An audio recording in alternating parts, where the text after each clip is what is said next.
Hi అండి, welcome to Tasvika Dakshik vlogs.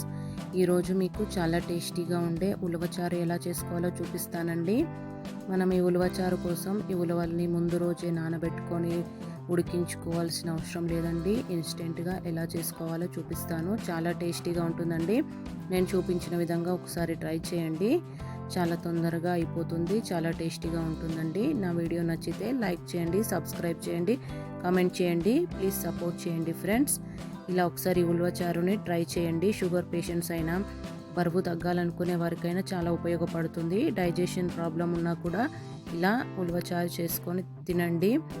చాలా ఫ్రీగా ఉంటుందండి, చాలా హెల్దీ కూడా ఈ ఉలవచారు అనేది. ఇప్పుడు స్టవ్ పైన ఒక ప్యాన్ పెట్టుకోండి. నేను 1 కప్పు వరకు నల్లగా ఉండే ఉలవలు తీసుకున్నానండి. ఇవి 2 రకాలు ఉంటాయి.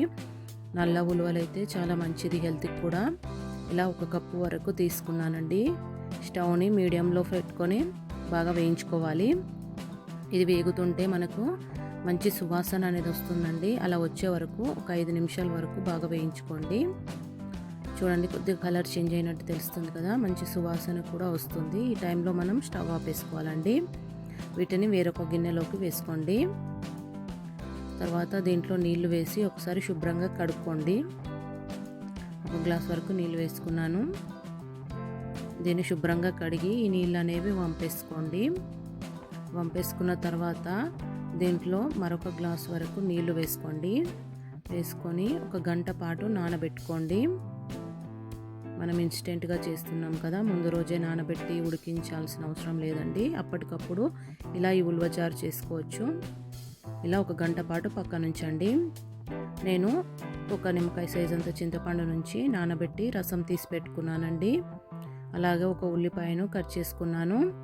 కొద్దిగా కరివేపాకు, ఒక 3-4 పచ్చిమిర్చిలను కూడా కట్ చేసుకున్నానండి. ఇప్పుడు మనకు 1 గంట పాటు నానినాయండి ఉలవలు అనేది. మంచిగా నానిపోయాయి. ఇప్పుడు ఈ నీళ్ళేమి లేకుండా తీసేసి ఒక మిక్సీ జార్ తీసుకోవాలండి. దాంట్లోకి ఈ ఉలవలను వేసుకోవాలి. ఆ నీళ్ళన్నీ వంపేసేయండి. ఉలవలు మాత్రమే వేసుకోండి. ఈ విధంగా మొత్తం అన్నీ వేసేసుకోండి. నల్లటి ఉలవలతో చేసే చారు చాలా టేస్టీగా ఉంటుందండి. ఈ విధంగా ఒకసారి మిక్సీ పట్టండి. ఇప్పుడు నీళ్ళు ఏం వేయకూడదండి. ఫస్ట్ మనం ఉట్టిగానే గ్రైండ్ చేసుకోవాలి. చూడండి, ఈ విధంగా మంచి గ్రైండ్ అయిన తర్వాత ఇప్పుడు ఒక 1/2 గ్లాస్ వరకు నీళ్ళు అనేది వేసుకున్నాను. వేసుకొని మళ్ళీ ఒకసారి గ్రైండ్ చేస్తున్నానండి. ఇది మనకు మెత్తటి పేస్ట్ లాగా అవ్వాలి. అప్పుడే మనకు చారు టేస్ట్ బాగుంటుంది. ఈ విధంగా చూడండి, చాలా మెత్తగా గ్రైండ్ చేసుకున్నాను. మీరు ముందే నీళ్లు వేసి గ్రైండ్ చేయకండి. నేను చూపించిన విధంగానే చేయండి, పర్ఫెక్ట్గా వస్తుంది మీకు కూడా. ఇప్పుడు స్టవ్ పైన ఒక గిన్నె పెట్టుకొని అందులో కొంచెం నూనె వేసుకోండి. నూనె కొద్దిగా వేడెక్కిన తర్వాత 1 స్పూన్ వరకు ఆవాలు, 1 స్పూన్ వరకు జీలకర్ర వేయండి. అలాగే 2 ఎండుమిర్చిలను తుంచుకొని వేసుకోండి. ఇవి కొద్దిగా వేగిన తర్వాత మనం కట్ చేసి పెట్టుకున్న పచ్చిమిర్చి ఉంది కదా, అది వేసుకోండి. అలాగే కట్ చేసుకున్న ఉల్లిపాయ కూడా వేయండి. కరివేపాకు కూడా వేసుకోండి. ఈ ఉల్లిపాయలు కొద్దిగా రంగు మారే వరకు వేయించండి. స్టవ్ని మీడియం ఫ్లేమ్లోనే ఉంచుకొని వేయించుకోండి. ఇది వేగిన తర్వాత ఒక 1/2 స్పూన్ వరకు పసుపు, ఒక 1 స్పూన్ వరకు అల్లం వెల్లుల్లి పేస్ట్ వేయండి.